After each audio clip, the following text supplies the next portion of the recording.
అందరికీ నమస్కారం అండి. నేను మీ సుధా. కార్తీక పురాణం 18వ అధ్యాయం. ఓ మునిచంద్ర, మీ దర్శనం వలన ధన్యుడనైతిని. సంశయంలో తీరునట్లు జ్ఞానోపదేశం చేస్తురి. నేటి నుండి మీ శిష్యుడనైతిని. తండ్రి, గురువు, అన్న, దైవం సమస్తం మీరే. నా పూర్వ పుణ్య ఫలితమే కదా మీ బోటి పుణ్యపురుషుల సాంగత్యం తటస్థించెను. లేనిచో నేను మహాపాపినైన మహారణ్యంలో ఒక మొద్దున బారిపడి చెట్టునయుండగా తమ కృప వలనే నాకు మోక్షం కలిగినది కాన, మీ దర్శన భాగ్యం లేని ఎడల ఈ కీకారణ్యంలో తరతరాలుగా చెట్టు రూపమున ఉండవలసినదే కదా. అట్టి నేనెక్కడా? మీ దర్శన భాగ్యం ఎక్కడా? నాకు సద్గతి ఎక్కడా? పుణ్యఫల ప్రదాయమగు ఈ కార్తీక మాసం ఎక్కడా? పాపాత్ముడనగు నేనెక్కడా? ఈ విష్ణువాలయం మందు ప్రవేశించుట ఎట్లా?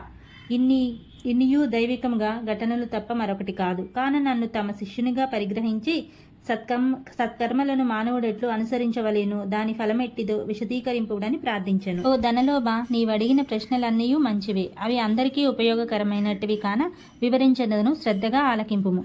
ప్రతి మానవుడు ఈ శరీరమే సుస్థిరమని నమ్మి జ్ఞానశూన్యుడు అగుచున్నాడు. ఈ భేదము శరీరముకే గాని ఆత్మకు లేదు. అట్టి ఆత్మజ్ఞానం కలుగుటయే సత్కర్మలు చేయవలెనని సకల శాస్త్రములు ఘోషించుచున్నవి. సత్కర్మనాచరించి వాటి ఫలితం పరమేశ్వరార్పితమొనరించిన జ్ఞానం కలుగును.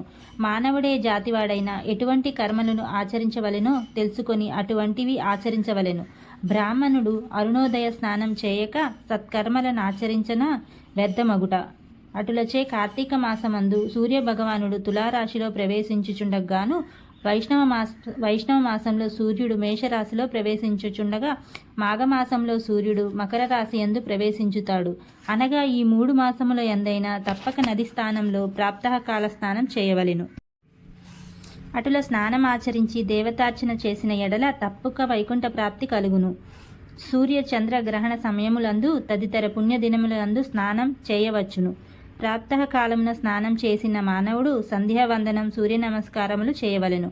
అట్లు ఆచరించని వాడు కర్మభ్రష్టుడగును. కార్తీక మాసమందు అరుణోదయ స్నానం ఆచరించిన వారికి చతుర్వేద పురుషార్థములు సిద్ధించును. కార్తీక మాసంతో సమానమైన మాసం, వేదంతో సరితూగు శాస్త్రం, గంగా గోదావరి నదులకు సమానమైన తీర్థములు, బ్రాహ్మణులకు సమానమైన జాతియు, భార్యతో సరితూగు సుఖమును, ధర్మంతో సమానమైన మిత్రుడను, శ్రీహరితో సమానమైన దేవుడును లేడని తెలుసుకొనుడు.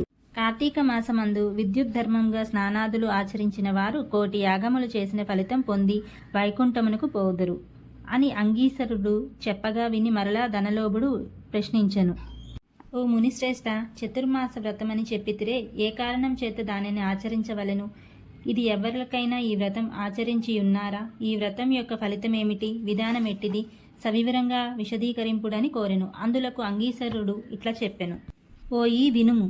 చతుర్మాస వ్రతమనగా శ్రీ మహావిష్ణువు మహాలక్ష్మితో ఆషాఢ శుద్ధ ఏకాదశి దినమున పాలసముద్రమున శేషపాన్పుపై శయనించి కార్తీక శుద్ధ ఏకాదశి నాడు నిద్ర నుండి లేచును. ఆ 4 మాసములకే చతుర్మాసమని పేరు. అనగా ఆషాఢ శుద్ధ ఏకాదశి శయన ఏకాదశి అనియు, కార్తీక శుద్ధ ఏకాదశి ఉత్తాన ఏకాదశి అనియు, ఈ వ్రతమునకు చతుర్మాసమనియు పేర్లు. ఈ 4 మాసముల్లో శ్రీహరి ప్రీతి కొరకు స్నాన దాన జప తపాది తస్కరములు చేయునచో పూర్ణ ఫలం కలుగును. ఈ సంగతి శ్రీ మహావిష్ణువు వలన తెలుసుకొంటిని కాన ఆ సంగతులు మీకు తెలియజేయుచున్నాను.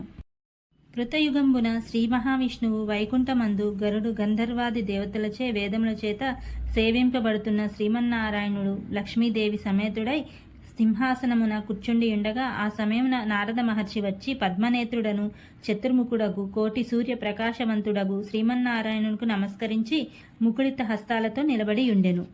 అంత శ్రీహరి నారదుని గాంచి ఏమీయూ తెలియని వానవలే మందహాసముతో నిట్లనెను. నారదా, నీవు క్షేమమే కదా? త్రిలోక సంచారివైన నీకు తెలియని విషయములు లేవు. మహామునులు తస్కర్మలను అనుష్ఠానం ఎట్టి విఘ్నములు లేక సాగుచున్నవా? మానవులందరూ వారికి విధించినబడిన ధర్మములను ఆచరించుచున్నారా? ప్రపంచమునే అరిష్టములు లేక ఉన్నాయి కదా అని కుశల ప్రశ్నలు అడిగాను. అంత నారదుడు శ్రీహరికి ఆదిలక్ష్మికి నమస్కరించి, ఓ దేవా, ఈ జగంబున నీ వెరుగని విషయములు ఏవి అనియూ లేవు. అయినా నన్ను అడుగుచున్నావు కాబట్టి విన్నవించుచుంటిని. ఈ ప్రపంచమున కొందరు మనుషులు మునులు కూడా తమకు విధించిన కర్మలను నిర్వర్తించుట లేదు. వారెట్లు విముక్తులగుదరో ఎరుగలేకున్నాను. కొందరు భుజించకూడని పదార్థములు భుజించుచున్నారు. మరికొందరు పుణ్యవ్రతములు చేయుచు అవి పూర్తిగాక మునిపే మధ్యలో మానివేయుచుచున్నారు. కొందరు సదాచారులుగా, మరికొందరు అహంకార సహితులుగా, పరనిందా పారాయణులుగా జీవించుచున్నారు. అట్టి వారలను పుణ్యాత్ములుగా రక్షింపమని ప్రార్థించెను. జగన్నాటక సూత్రధారి అయిన శ్రీమన్నారాయణు కలవరపడి లక్ష్మీదేవితో గరుడ గంధర్వాది దేవతలతో వేల కొద్దీ మహర్షులతో భూలోకానికి వచ్చి ముసలి బ్రాహ్మణ రూపంలో ఒంటరిగా తిరుగుచుండెను. ప్రపంచమంతయు తన దవ్య లోకముల వీక్షించి రక్షింపుచున్న దామోదరుడు ప్రాణుల భక్తి శ్రద్ధలను రక్షింపుచుండెను.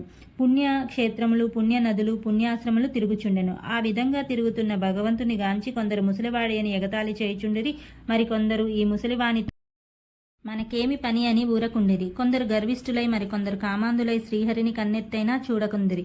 వీరందరినీ శ్రీహరి గాంచి వీరునెట్లు తరింపజేతున్నాయని ఆలోచించి ముసల బ్రాహ్మణ రూపం విడిచి శంఖ చక్ర గద పద్మ కౌస్తభ రూపమెత్తి లక్ష్మీ సమేతంగా నైమసారణ్యముకు వెడలెను. ఆ వనమందు తపస్సు చేసుకున్న మునిపుంగవులు స్వయంగా తమ ఆశ్రములకు వచ్చిన సచ్చిదానంద స్వరూపుడగు శ్రీమన్నారాయణను దర్శించి భక్తి శ్రద్ధలతో అంజలి ఘటించి ఆది దైవమగు లక్ష్మీనారాయణుని స్తోత్రములు గాంచిరి. శాంతాకారం భుజగశేనం పద్మనాభం సురేశం విశ్వాకారం గగన సందృశం మేఘవర్ణం శుభాంగం లక్ష్మీకాంతం కమలనయనం యోగి వృద్ధ్యానగమ్యం వందే విష్ణుం భవభయహారం సర్వలోకైకనాథం లక్ష్మీ క్షీర సముద్ర రాజతనయాం శ్రీరంగదామేశ్వరీం దాసీభూత సమస్తదేవ వనితాం లోకైక దీపాంకురం శ్రీమన్మంద కటాక్షలబ్ధ విభవాం బ్రహ్మేంద్ర గంగాధరాం త్వాం త్రైలోక్య కుటుంబిని సరసిజాం వందే ముకుంద ప్రియాం. 18వ రోజు పారాయణం సమాప్తం. ఓం నమః శివాయ.